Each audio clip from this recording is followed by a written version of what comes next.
እኔ ቀሲስ ይርጋ ንጋቱ እባላለሁ። የዚህ የደብረ ምጥማቅ ሰዓሊተ ምሕረት ቅድስት ማርያም እና ቅድስት ክርስቶስ ሰምራ ካቴድራል መደበኛ አገልጋይ ነኝ። የማገለግለው በቤተ መቅደስ በቅስና በክህነት ስራ ነው። አገልግሎቴም እንደ ማንኛውም ካህናት በቅዳሴ ስርዓት ተመድቤ ነው የማገለግለው። ጌታችን መድኃኒታችን ኢየሱስ ክርስቶስ ይህንን ዓለም ለማዳን ወደዚህ ምድር መጥቶ ከእመቤታችን ከቅድስት ድንግል ማርያም ከስጋዋ ስጋ ከነፍሷ ነፍስ ነስቶ 9 ወር ከ5 ቀን በማህፀን ተወስኖ ተወልዶ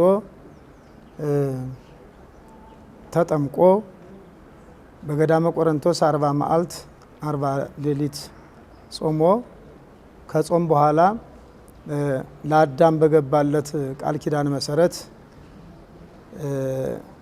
ለመሰቀል፣ ለመሞት፣ ለማዳን የገባውን ቃል ኪዳን አክብሮ በቃል ኪዳኑ መሰረት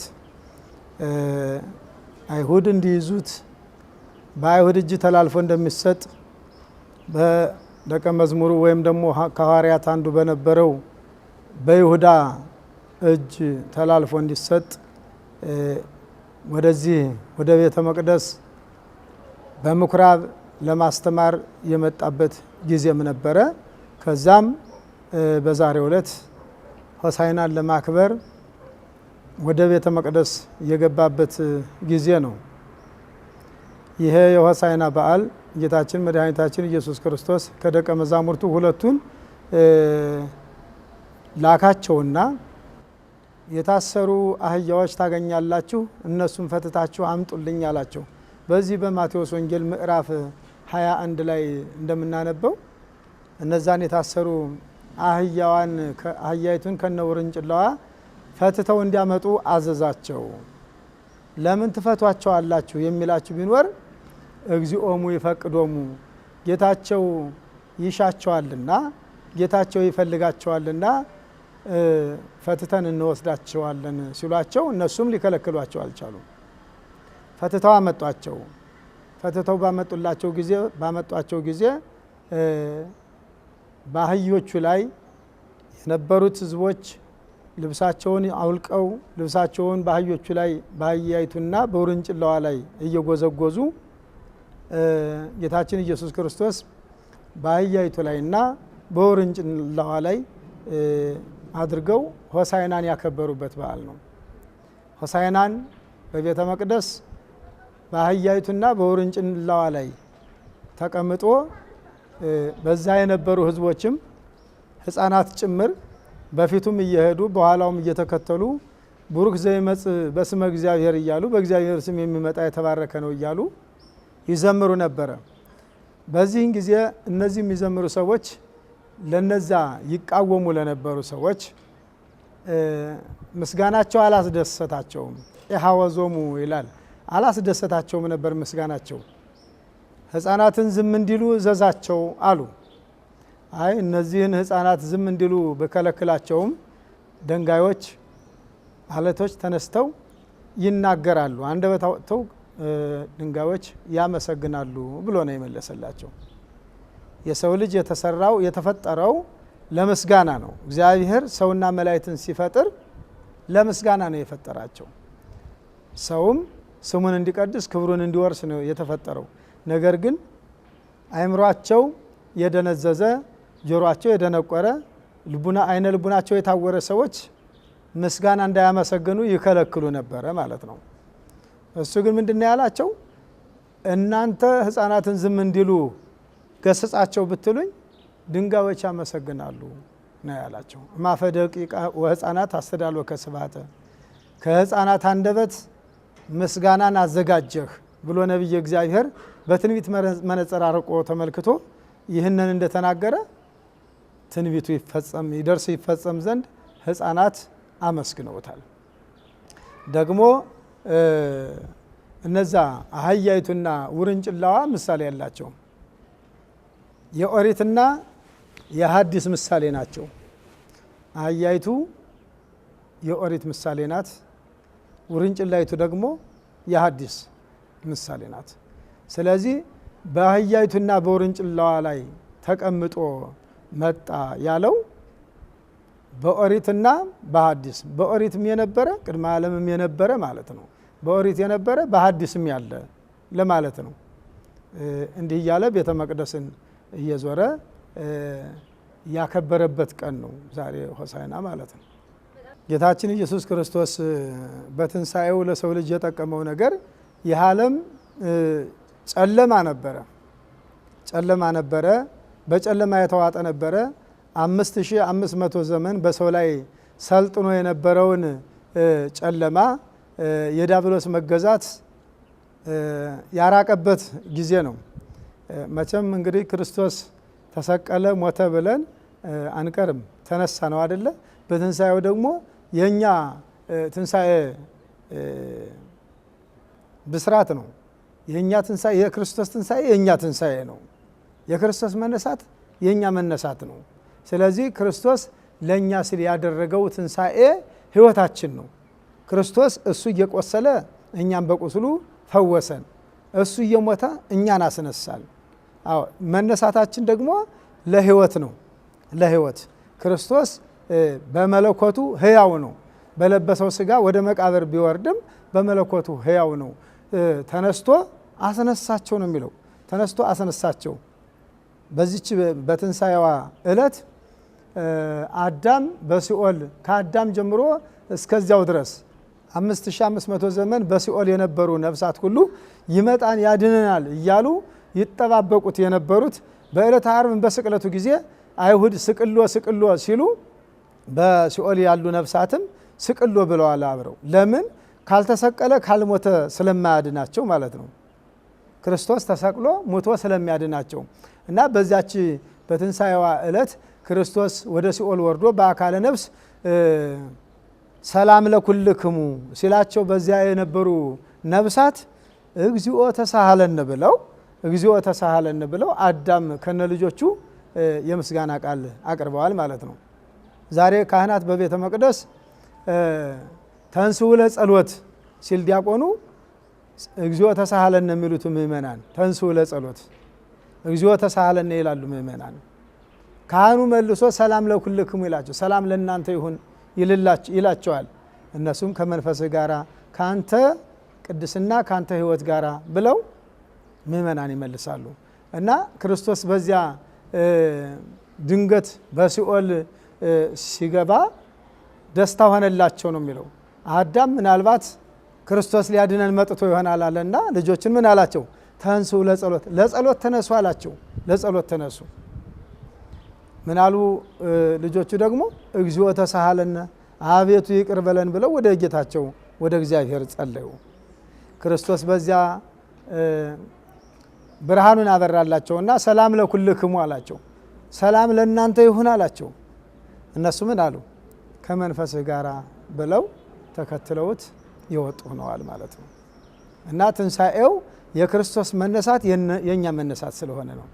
መጨረሻ የሞት የጥል ግድግዳ የፈረሰው ዲያብሎስ ድል የሆነው ሲኦል እርቃኗን የሆነችው በትንሣኤው ነው።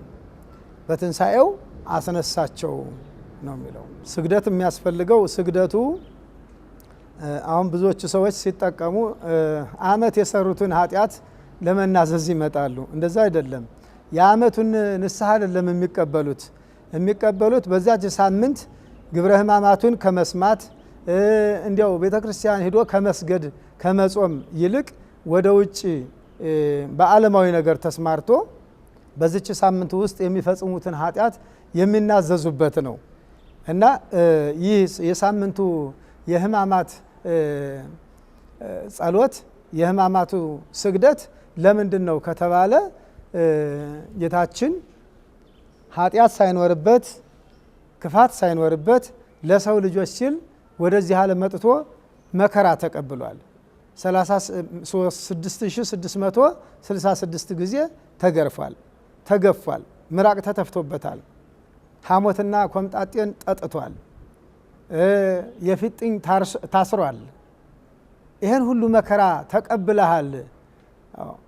መከራ ተቀብለሃል። ዘዚአነ ሞተ ተነሳ ወእንቲአሁ ሕይወተ ወሀበነ እንዳለው ቅዱስ ኤፍሬም በውዳሴ ማርያም ላይ የሱን ሕይወት ለኛ ሰጥቶ የኛን ሞት የኛን መከራ የኛን ሕማም ለሱ አድርጓልና በሕማማችንን ታሞ ፈወሰን ማለት ነው። ይህን እያልነ ውለታውን የምናስብበት መከራውን የምናስብበት እማትሞተው አምላክ ሞትክ፣ እማትገረፈው አምላክ ስለ እኔ ተገረፍክ እያልነ ውለታውን ወረታውን የምናስብበት ጊዜ ነው። ሕማማቱን መከራ መስቀሉን የምናስብበት ጊዜ ነውና በዚህ ሳምንት ታዲያ ክርስቲያን የሆነ ሁሉ በቤተ ክርስቲያን ተገኝቶ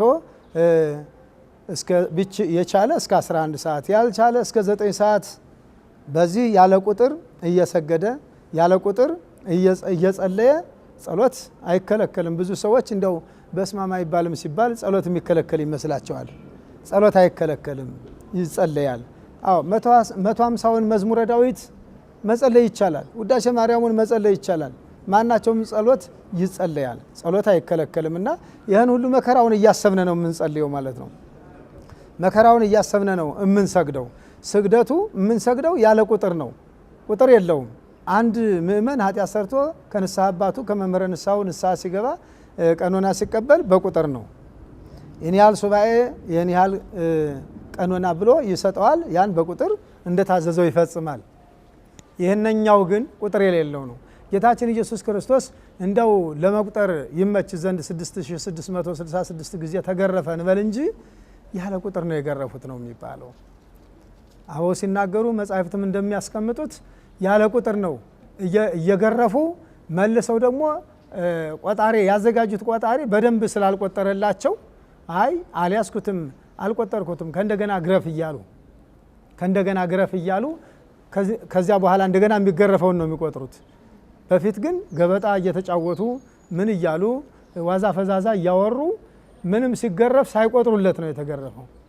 ስለዚህ እኛም ከጧት እስከ ማታ የነግህ አለ፣ የሰለስት አለ፣ የ6 ሰዓት አለ፣ የ9 ሰዓት አለ፣ የ11 ሰዓት አለ፣ እንዲሁም የሌሊቱን በተመሳሳይ አለ። በዚህ ሁሉ ክፍላት ስግደቱ ይሰገዳል ያለ ቁጥር ነው ማለት ነው።